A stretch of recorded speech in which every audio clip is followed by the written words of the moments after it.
Fra Hughes is an independent political activist and voluntary director of Palestine Aid. He's here today to talk about his most recent publication, An Activist Tale, My Walk with Palestine.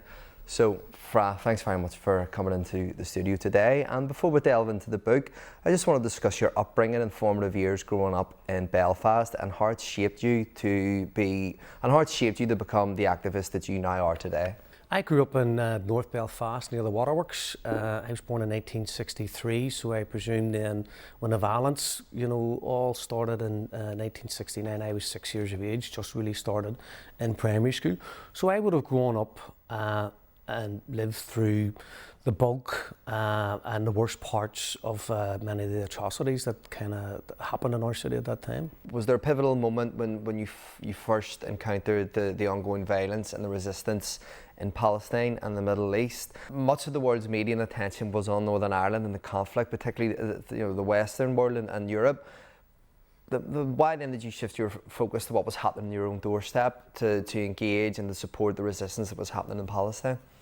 Okay, well, to put things in context a wee bit, so when I was like 18 or 19 and I was looking for work, I started training as an anaesthetic technician in the Ulster Hospital at Dundonald. So I moved away from North Belfast for a while and actually lived in East Belfast, and I worked in the hospital for 14 years. So I worked 14 years as a qualified anaesthetic technician. Then I left there. I was living on the Cave Hill Road and I started to operate like a bed and breakfast. And then so I had one house that then became 3 houses.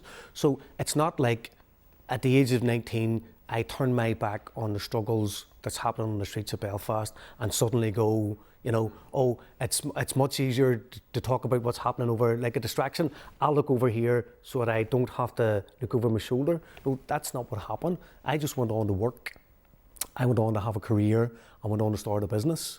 And my focus, the first thing I remember about Palestine was 1981, you had the hunger strikes here, okay? And I was involved in the marches, some of the marches and the White Line pickets, and I went to Dublin and stuff. So it's not as if I wasn't engaged with what was happening here.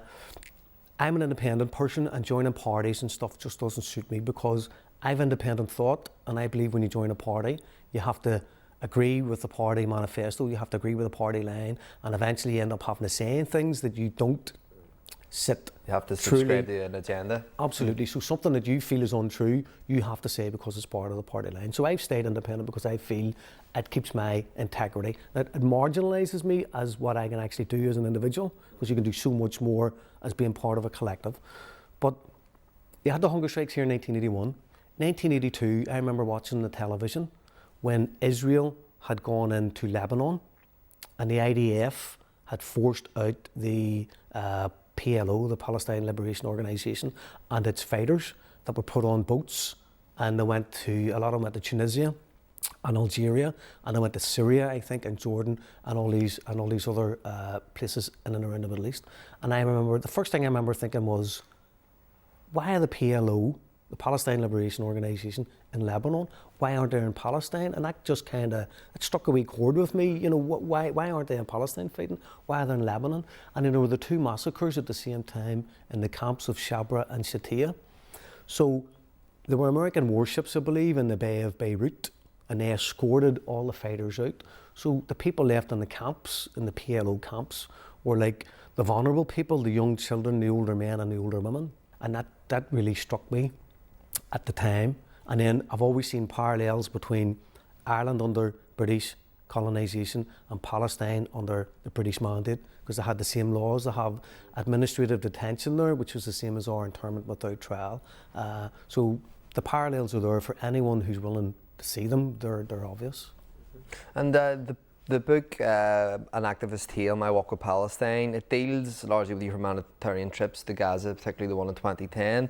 Can you tell me a bit about the background leading up to that trip, your objectives going into the trip as well, and What was you thinking leaving one conflict zone to go to the Middle East, where you could argue that the violence there was to a greater scale and much more volatile? Why put yourself in that vulnerable position? We'll talk about social media, and we'll talk about how if you leave the mainstream media and you have an alternative. See, sometimes alternative sounds bad. It sounds like there's a negative connotation to it, but it's not. And it is a genuine different interpretation or different look at the facts or different examination of what's happening.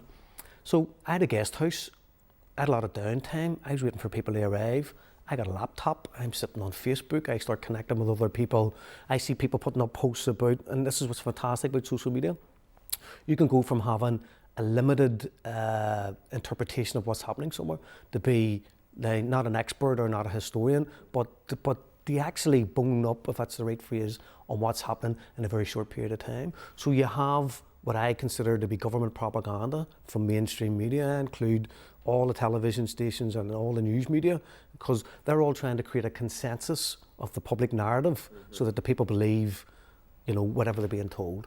Whereas when you get an opportunity to hear and see a different perspective, then what happens is people in the state talk about people becoming self-radicalised. Well, I would see that as being like self-realised or self-informed. Because when you stop believing what they're telling you, because you're seeing a subjective and objective different interpretation of the facts from somebody else on the ground, then all of a sudden, to me, it's like an awakening. So I saw what was happening in Palestine, and then they had, pivotal points for me would be the attack in 1982, and then I always kind of kept a watching brief and an interest in what was going on the solar parallels. But whenever they murdered people in Operation Cast Lead, which was over Christmas, I think it was 2009, they murdered 2,500, 3,000 people in Gaza. It's the biggest open prison in the world with the siege that was put on them in 2007. That made me go from supporting the Palestinian right for self-determination and dignity, the feeling that we should do something more about this, which at the time would have been like street parades and waving flags and stuff. So following on, so that was a real awakening there. And then I was in touch with people in Belfast, and we kind of formed a loose collective to try and do something about it. Trade unionists, and there was Patricia McKeown from Unite, and political parties, Gerry Adams, and people were all involved in the crowd, and it was huge.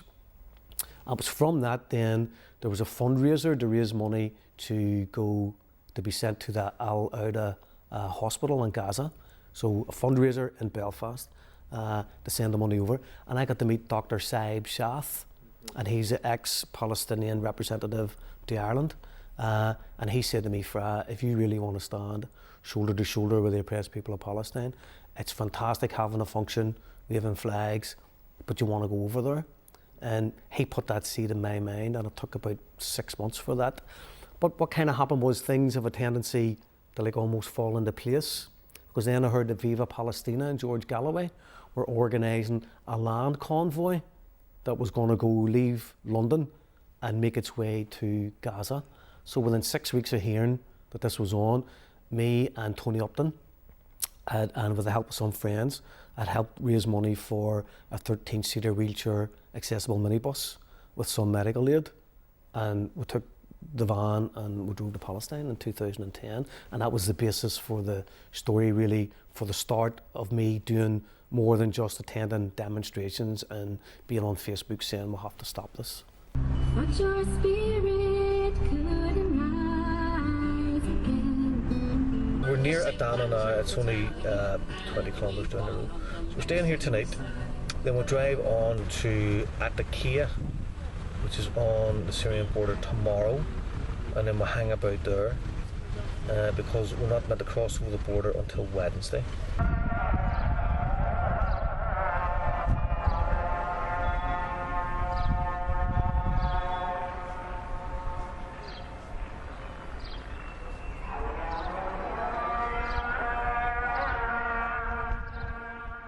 We're still here. This is day 5 in Aqaba. The information we get changes daily. And just then to discuss the book that's sitting in front of us here, where did your thought process for that come about? What were the challenges in trying to recount from memory largely and trying to condense it into a few hundred pages? And what was the most challenging aspect of writing this book? And what outcomes are you hoping to achieve through it? The book is based on my activism over 4 years. So I was in Gaza on that road trip in 2010. From that, I went to the Viva Palestina summer camp in Beirut, and that was in 2011 with George Galloway. I met like Leila Khalid, who's an iconic Palestinian resistance fighter.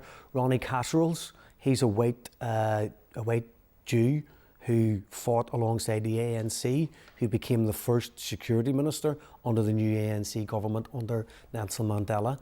In 2012, I went on a organised trip to the West Bank with my partner, now fiancée, Pauline. We went over there, and in 2013, I went on a second convoy, Bradford to Gaza, that only got as far as Aqaba in Jordan. And then I tried a solo run into Gaza, which was a bit kind of hair-raising experience in itself. But what happened was, when I went to Gaza in 2010, people said to me, Fra, keep a journal, write a diary, come back and tell everybody what happened. But my focus was on, I was joining a convoy, I was going to Gaza, come what may, I was just going to see it through, start to finish. So I had no intention of making a diary, doing a blog, coming back and promoting the fact that I'd been in Gaza. I was just following a line of thought that said, let's get there, let's show the solidarity, and let's try and get back home after that. So that's kind of what I've always done. I've just done and gone the activism because I thought it was the right thing to do, so I went and did it. But part of me, on reflection then, about 18 months ago, and I tell people stories from time to time. I tell them about how I tried to get into Gaza on my own, how I was like walking about Cairo at midnight and all, and I had money and cameras and passports, and I thought, they're going to find me down an entry here with my throat slit, you know. It's just, parts of it seem, when you step out of your comfort zone, parts of it seem almost like surreal and a bit crazy. Like, so I told people, and people had almost encouraged me, you should write a book, you should put that down and stuff. So I had a wee bit of free time there because I moved on from the guest house.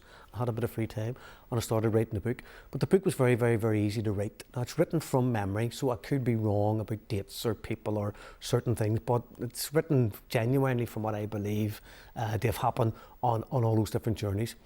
I wrote it because I'd like to inspire other people. Mm-hmm. The people, what were there, like say 2,000 people on the march in Belfast? That every single person who was on the march for Palestine is exactly the same as me. They're believing in justice and dignity and hopefully nationhood for the Palestinian people. They want peace and prosperity in the Middle East for everybody who lives there. The only difference between the people on that march and me is that I had the opportunity to go on the convoy and I took that opportunity. So the book is to encourage more people to become more active and to get more involved. And going to Jerusalem and the West Bank and Bethlehem and Ramallah there recently, it's just reinforced that with me. The most important thing for people to do, the book's about raising awareness. People buy the book, or I have a book launch, and if I hadn't written the book, we wouldn't be talking here. I don't know how many people will watch this when it goes out, but at the same time, everybody who watches it either has a passing interest in the dialogue and the conversation. It might get them thinking, you know, do they want to buy the book? Do they want to go? Do they want to get more involved? So I wrote the book to help raise awareness, and now that I've written the book and now that I've been back in Palestine a second time, I would go one step further and I would encourage people at any opportunity to go over to the West Bank and see with their own eyes exactly what's happening there. Don't take my word for it. You can read 1,000 books, you can watch 1,000 documentaries. You go there for a week, I'm telling you, you'll come back. You don't come back as a changed person. You go as a person. You come back as a more informed person than the person who left. And if it hasn't changed you on some level, I'll be very, very, very surprised. And the actual journey itself is a journey of like self-discovery for the people whenever they go as well.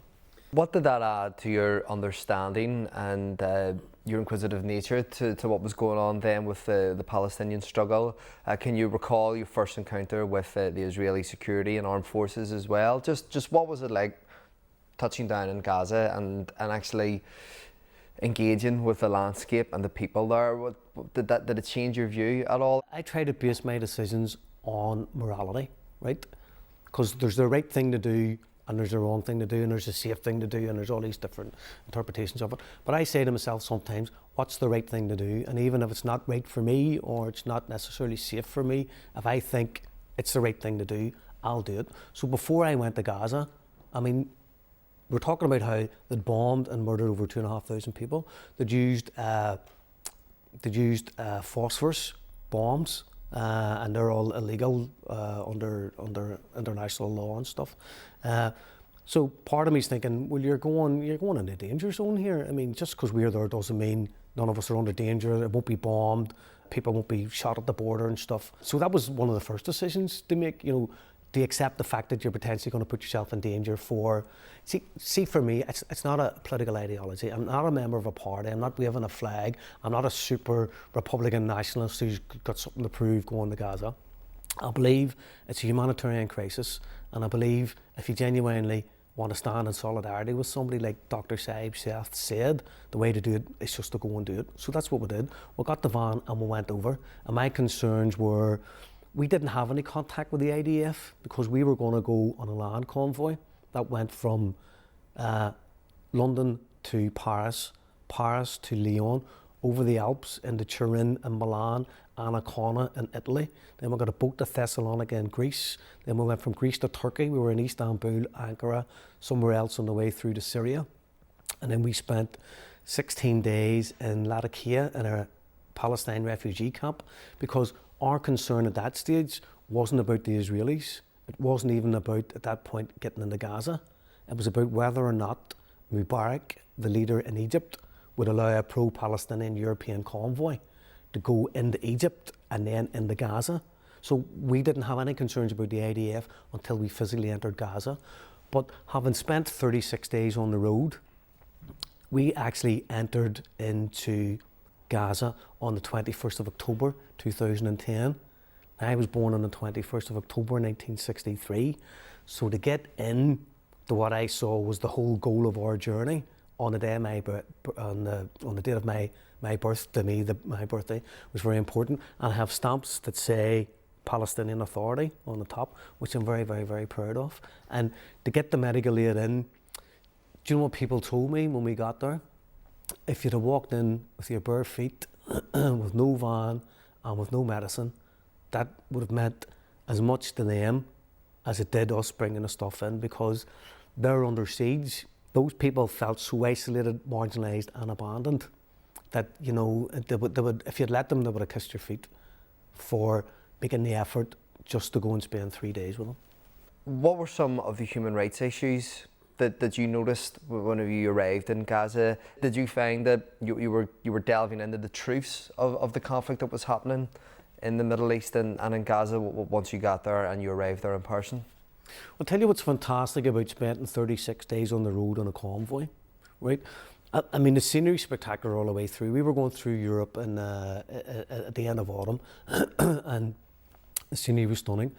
But I'm with Muslims who are praying 4 times a day, potentially, from Birmingham, from London, from Manchester. I'm with other Irish guys that are all over 6 of us and 8 of us actually in 4 vehicles. And we had a guy from Liverpool who we just took on as an Irish person because his family were originally from Ireland. We had not debates, we were all talking. We had met people from Malaysia, so this is like a whole collage and collective of different religions, all religions and non-political persuasions. That whole convoy broke down into 2 sections. People who were politically aware and motivated, and people who were humanitarianly aware and motivated, coming together. But when I got to Gaza, I'll tell you a couple of things. Because of the siege, if you put the siege in context, there was America and Israel and Britain and the West almost demanded of the Palestinian Authority and the Palestinian people that they hold elections in 2006, 2007. So people democratically elected Hamas. This didn't suit Israel or America. You know, they don't have medicine. They don't have adequate medicine. They don't have up-to-date teaching techniques for surgeons. They don't have, the electricity would just cut off, and they would be going out putting diesel in the generators and pulling the generators. The guys who do the fishing, because we went down to the fishing port, they're supposed to have a fishing limit of 6 miles, but apparently like it's been shortened and shortened and shortened. If they go past 2 miles, the chances are they'll be challenged by the IDF, arrested, their boat sunk or fired upon. These are fishermen. So we saw all that lack of job opportunities. We saw kids running about in their bare feet. We saw a couple of kids eating out of a bin and stuff. You know, you wouldn't see that here, no matter how poor people can be at times in society here. And I specifically remember one night I was on the balcony. We were in the Palestine hotel, which was specially opened because there were like 300 people who had arrived in the convoy. And I was on the balcony, and I remember looking up the coast, and I saw this beautiful, colourful, lit up place. And I was at the light. When you look into Gaza, it's mostly darkness, you know. And when I looked up the coast, I thought, like, it's not Blackpool, but it was such a delight on the eyes. I thought, my God, that's fantastic. And I'd forgotten where I was, and I suddenly realised, that's Israel. They've got all the electric they want. They have big, tall skyscrapers. You'd think it was New York you were looking at, all lit up. And I thought, now, if I was a Palestinian and I was living in Gaza and I was looking up the road, how would I feel when I'm thinking, my grandfather came from there and we're living with no electricity and my mother can't get a walking frame or a wheelchair, you know? One central theme to the discussion here today is that of the control of the media, the narrative, and how the general public and the world view these events that are happening in the Middle East and in Palestine. Since you first went to Gaza in 2010, there's been huge developments in digital technology, social media, filming equipment has become much more attainable and affordable, and it's sort of like a two-part question. What are your views on social media and its impact and its ability to influence and gather support and raise international awareness for what's happening in Gaza and what's happening in Palestine? Do you feel that it affords more potential for raising awareness, but at the same time, does it still have the potential to maybe desensitise society to the violence that's currently ongoing? Okay, well, it was really social media that gave me the window into exactly what was happening, because you've got the mainstream media. They're time limited. The news is half an hour. And as I say, as far as I'm concerned, it's all propaganda. No matter what TV channel you turn on at 6 o'clock or 9 o'clock or 10 o'clock, it's always the same subjects and it's always the same thing. There's someone, it almost feels like it's someone setting the agenda of what we're going to talk about today, because it all seems so centralised from the newspapers to the TV. So I was able to get a different look into different context and a different insight in what was happening. And I think alternative media probably is a truer reflection of what's really happening in any situation that you're covering, because if anybody can take out their smartphone and stand there and they're being honest with what they're showing you, leave the Middle East for 2 seconds and look at all the black people that have been murdered by the police in America, and look at the Black Lives Matter, and look at everything that's come out of that. That's somebody with a cell phone that otherwise you'll never see that in mainstream media. That wouldn't be allowed to go out. Some governor would say, hold on a wee second, our officers are dealing with, I can nearly write the script myself, our officers are dealing with the very vulnerable members of society here. It's very, very, very violent. It's a split-second decision about saving their own life or saving somebody else. So there's a narrative out there that where the state's protecting state assets. But when state assets, being the police and people like that, are involved in corruption and violence and killing people, and somebody else takes a video of it and it's indisputable, then all of a sudden people are charged, people lose their jobs, people are held to account. So that makes me believe that alternative media is holding the state to account, because it's given people an opportunity to see what they believe is actually happening on the ground. Now, for desensitisation, there's 2 aspects to that. The first one is you have to be interested in the subject matter to look at it to begin with. So if you don't care about Palestinians or you don't care about black people, but desensitisation I can understand, because I have seen some photographs of Palestinians in Gaza, people shot just standing there. They're just standing there and you see them shot and they go down. There's another one where a guy actually has half his head missing, and you're just thinking to yourself, well, hold on a wee second. But Conor, that's the reality of what's happening there. And when you turn away from the reality, in some respects you're denying the reality of what's happening on the ground. I think it's important to view the images even if you find them disturbing, because that's the thing that will work inside you to say this should never happen again. And just to wrap us up, I mean, you've had a storied career for activism, for volunteering as well, and for raising issues against conflict and oppression of a state, of a culture and an identity. What is it that motivates an activist against adversity? I would say any activist anywhere in the world. Now, I'm a socialist, right? So that's the first thing I come from. I believe in a fair world, a fair distribution of wealth. I believe in free education, free health, free benefits when necessary to support the vulnerable people in society. So that's where I would be coming from. That would be my political ideology. The world is not an equal place, and it should be an equal place. And as part of that, then you see the inequalities and the imbalance and the injustice. You know, somebody said anybody who rails against injustice is my friend. Now, I can't remember who quoted that, but I'll give you a better quote because I know who this one's by. It's "People of goodwill stand idly by, evil flourishes," and that's a quote from Edmund Burke. And I'd say if you said that to anyone who claimed to care about another human being who's not a close member of their family or a close friend but was a complete stranger, if you can stand idly by and watch injustice carried out and do nothing about it, then I think you've lost part of your soul. I really do. Well, Fra, thanks very much for coming to the studio today and sharing your tales with us, and we wish you the best for any future endeavours. Thanks very much, Connor. Thank you. All right, man.